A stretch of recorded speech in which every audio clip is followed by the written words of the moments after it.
Welcome to వీక్షణం. యుద్ధం గెలవడం అంటే శత్రువుని ఓడించడం మాత్రమే, చంపడం కాదు. సరిగ్గా ఇదే స్ట్రాటజీని భారత్ ఇప్పుడు ఫాలో అవబోతుందా అన్న చర్చ జరుగుతోంది. రక్తం చిందించకుండా, బుల్లెట్ పేల్చకుండా పాకిస్తాన్కు ఎలా బుద్ధి చెప్పాలో అన్ని వ్యూహాలను రెడీ చేసి పెడుతున్నారు. అసలు ఊపిరి సలపకుండా చేయడం ఈ ఆపరేషన్ ముఖ్య ఉద్దేశం. టూరిస్టులను ఎలా తూటాలు పేల్చి చంపారో అంతకు మించి బాధ అనుభవించేలా ఖతర్నాక్ ప్లాన్ నడుస్తోంది.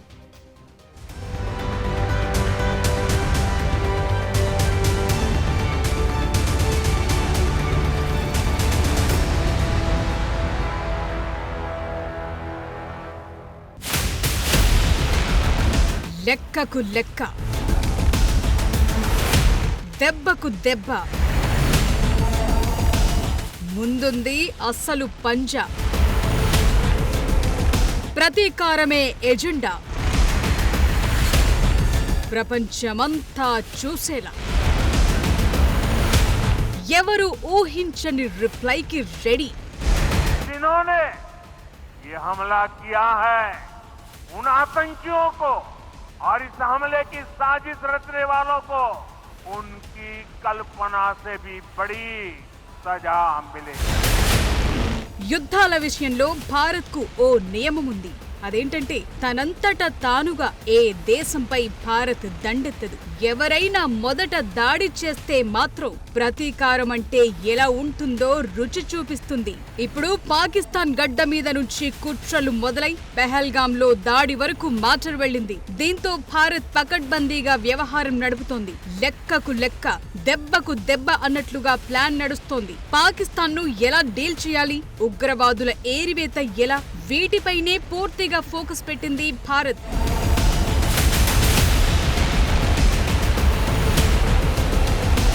భారత్ పాక్ సరిహద్దుల్లో ఇప్పటికే యుద్ధ మేఘాలు కమ్ముకున్నాయి. బలగాల మోహరింపు నడుస్తోంది. పైకి పాక్ గాంభీర్యంగా ఉన్నా లోపల మాత్రం వణుకు మొదలైంది.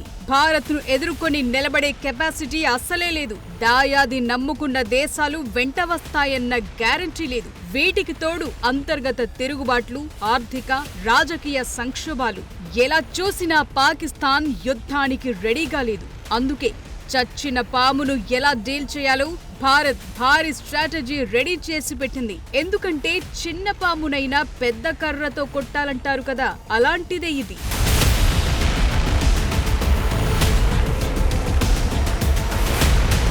ప్రధాని నరేంద్ర మోదీతో తాజాగా కేంద్ర రక్షణ శాఖ మంత్రి రాజ్నాథ్ సింగ్ భేటీ అయ్యారు. ఈ భేటీలో జాతీయ భద్రతా సలహాదారు అజిత్ దోవల్ కూడా పాల్గొన్నారు. సరిహద్దుల్లో పరిస్థితులు, త్రివిధ దళాల సన్నద్ధతపై చర్చించారు. మోదీతో భేటీ కంటే ముందు రాజ్నాథ్ సింగ్ ఏప్రిల్ 27న భారత army chief Upendra Dwivedi, chief of defence staff general Anil Chauhan తోనూ భేటీలు జరిగాయి. అందరిది ఒకే ఆలోచన. యావత్ ప్రపంచం భారత్ రియాక్షన్ ఎలా ఉండబోతుందో తొలిసారి చూడబోతోంది.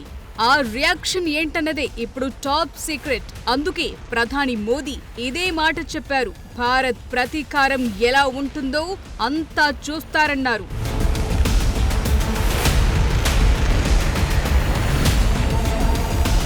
ఏప్రిల్ 22న పెహల్గాం బైసరన్ గ్రౌండ్ లో 26 మంది టూరిస్టులను ఉగ్రవాదులు కాల్చి చంపారు. దీంతో ఒక్కసారిగా ఉద్రిక్తతలు చెలరేగాయి. ఏప్రిల్ 23 నుండి ఎన్ఐఏ బృందాలు ఆ ప్రదేశంలో మోహరించి ఆధారాల కోసం సర్చ్ ఆపరేషన్ కంటిన్యూ చేస్తున్నాయి. సో ఉగ్రవాదులు పీఓకేలో ఉన్నారా, లేదంటే జమ్మూ కాశ్మీర్ లోనే తలదాచుకున్నారా? మరేదైనా సరే, ఎక్కడున్నా సరే వారి ఆట కట్టించేలా కథ మారబోతోంది.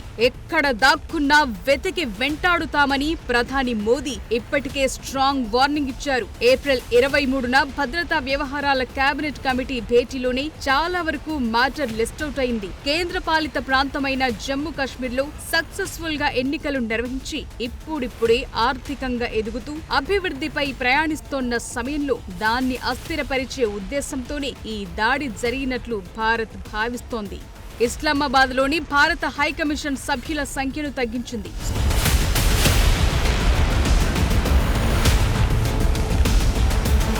సో పాకిస్తాన్ను అంతర్జాతీయంగా ఒంటరి చేయటమే లక్ష్యంగా కథ నడుస్తోంది. ఢిల్లీలోని పాకిస్తాన్ హై కమిషన్ లో ఉన్న మిలిటరీ దౌత్యవేత్తను వారంలో దేశం విడిచి వెళ్లాలన్నారు. పాక్ తాత్కాలిక వీసాదారులకు ఏప్రిల్ 27తో డెడ్ లైన్ పెట్టేశారు. పాకిస్తానీ మెడికల్ వీసాదారులకు ఈ నెల 29న లాస్ట్ డేట్. ఆ లోపు భారత్ వీడి వెళ్లాల్సిందే. మరోవైపు యుఎన్ భద్రతా మండలికి అలాగే 95 దేశాల రాయబారులకు పెహల్గాం దాడిలో పాకిస్తాన్ పాత్రకు సంబంధించిన ఆధారాలను సమర్పించి పాకిస్తాన్ను ఉగ్రవాదానికి మద్దతిచ్చే దేశంగా ఎక్స్పోజ్ చేసింది భారత్.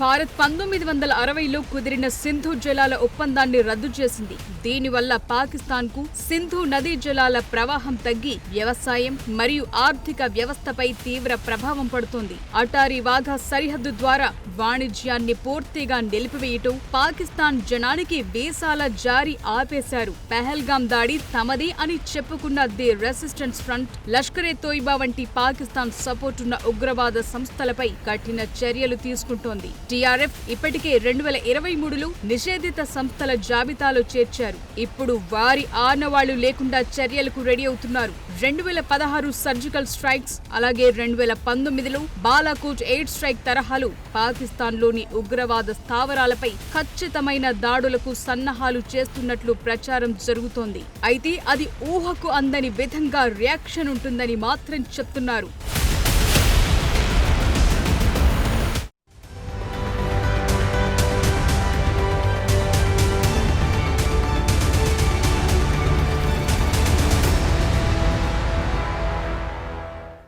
పహల్గాం ఉగ్రవాద దాడి తర్వాత ఢిల్లీ పరిణామాలు చాలా వేగంగా మారుతున్నాయి. వరుస మీటింగులతో నెక్స్ట్ ఏం జరుగుతుందన్న ఉత్కంఠ పెరుగుతోంది. పాకిస్తాన్ను అంతర్జాతీయంగా ఒంటరి చేయడం, అన్ని దారులు మూసుకుపోయేలా చేయడమే లక్ష్యంగా కనిపిస్తోంది. అంతేకాదు ఇప్పటికే చాలా మంది నుంచి పీఓకే స్వాధీనంపై డిమాండ్లు పెరుగుతుండటంతో ఆ దిశగా ఏం చేస్తారన్నది కీలకంగా మారింది. మరోవైపు భారత్తో యుద్ధం చేయొద్దని పాక్ మాజీ పీఎం నవాజ్ షరీఫ్ పాక్ పీఎంకు సూచిస్తున్నారంటే సీన్ ఎలా ఉందో అర్థం చేసుకోవచ్చు.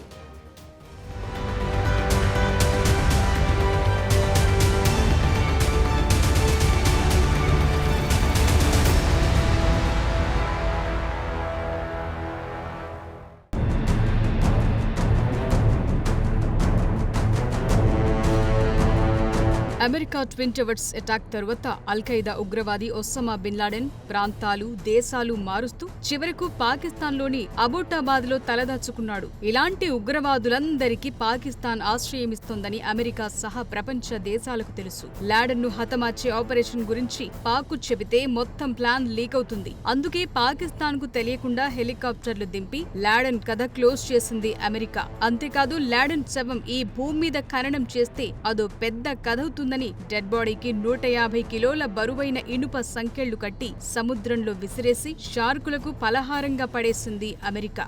సరిగ్గా ఇప్పుడు పాక్లో నక్కిన ఉగ్రవాదులు వారికి సహకరిస్తున్నోళ్లందరి ఆట కట్టించే టైం వచ్చింది.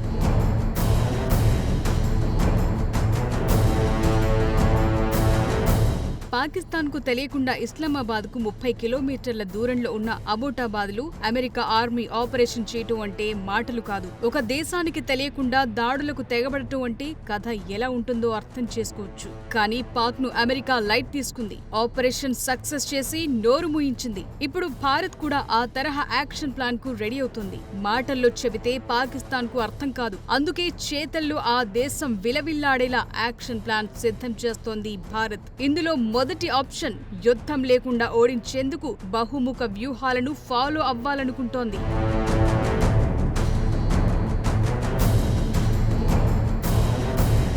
దౌత్యపరమైన ఆర్థిక, సైనిక, వ్యూహాత్మక చర్యలతో పాక్ను ఉక్కిరిబిక్కిరి చేయాలనుకుంటున్నారు. ఈ వ్యూహాలు పాకిస్తాన్ను అంతర్జాతీయంగా ఒంటరిగా చేయటం, ఆర్థిక ఒత్తిడి తీసుకురావటం, ఉగ్రవాదాన్ని తుదముట్టించటం వంటి ఉన్నాయి. పాకిస్తాన్ను ఉగ్రవాదానికి మద్దతిచ్చే దేశంగా చిత్రీకరిస్తూ ప్రపంచ దేశాలకు చాటి చెప్తోంది భారత్. సాక్ష్యాధారాలు కూడా చూపిస్తోంది. అంతేకాదు స్వయంగా పాక్తో దౌత్యబంధాలను దాదాపుగా తగ్గించేసింది. భవిష్యత్తులో ఇది పూర్తిగా ముగిసిన చరిత్ర అవ్వచ్చు కూడా. అటు వాణిజ్య సంబంధాలను కూడా ఆపేసింది.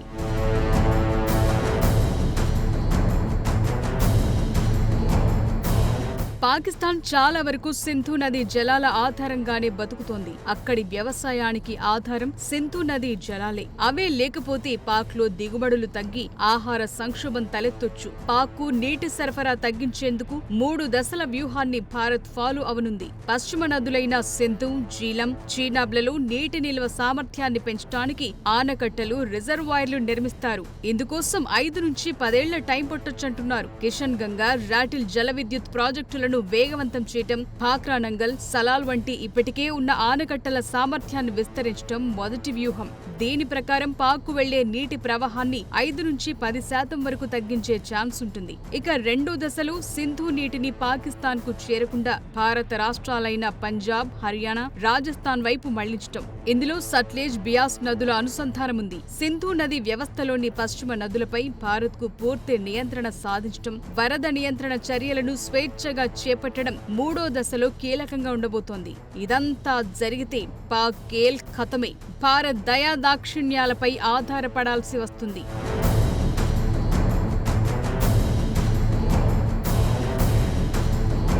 భారత్ ఫాలో అవ్వాలనుకుంటున్న ఈ బహుముఖ వ్యూహాలు బాంబ్ దాడులతో కాకుండా దౌత్యపరమైన, ఆర్థిక, ఖచ్చితమైన సైనిక చర్యల ద్వారా పాకిస్తాన్ పై ఒత్తిడి తెచ్చేలా ప్లాన్ చేస్తున్నారు. ఈ విధానంతో అంతర్జాతీయ శాంతిని కాపాడుతూనే పాకిస్తాన్ ను ఉగ్రవాదానికి మద్దతివ్వకుండా నియంత్రించేలా కథ మార్చాలనుకుంటున్నారు. ప్రస్తుతానికైతే వరుస మీటింగ్లతో ఏం జరగబోతోందన్నది ఉత్కంఠగా మారుతోంది. టెంపరరీ వీసా హోల్డర్స్ అంతా వెళ్లిపోయాక మే 1 నుంచి పాకిస్తాన్ కు అసలైన లైవ్ యాక్షన్ ఉండబోతోందన్నది గ్యారంటీగా కనిపిస్తోంది.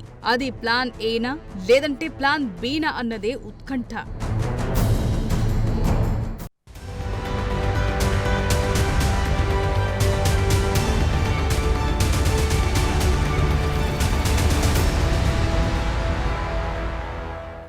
యుద్ధమే గనక మొదలైతే పాకిస్తాన్ 2 రోజుల్లోనే వాషౌట్ అవడం ఖాయమే. అసలే చైనా సహా మరికొన్ని దేశాల అప్పులపై ఆధారపడ్డ పాక్ పైకి యుద్ధానికి సిద్ధమని ప్రకటనలు చేసినా లోపల మాత్రం జీరో. ఉగ్రవాదానికి అడ్డాగా మారిన పాకిస్తాన్ను ఎలా దెబ్బతీస్తారన్నది మే 1 నుంచి క్లారిటీ రాబోతోంది. For more videos like this, subscribe Big TV channel.